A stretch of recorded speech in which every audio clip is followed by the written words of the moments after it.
Мен қанша адам көрдім. Авторы Әмзе Қалмырзаұлы. Оқыған Қанат Айтөбе.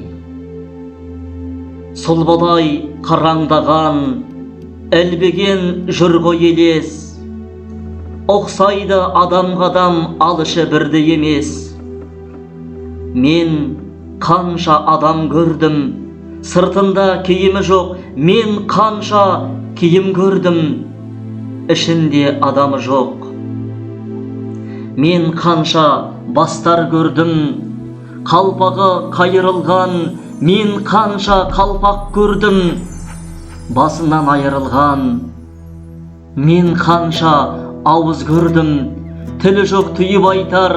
Мен қанша тілді көрдім, жалындап жанып айтар, өртеніп күйіп айтар. Дәлелге ілінбейді көрген іс түсіңдегі, жан күші білінбейді тән толып ішіңдегі. Білместің кемесінде сенделіп сабыласың, су ішіп өлесіңде у ішіп жазыласың.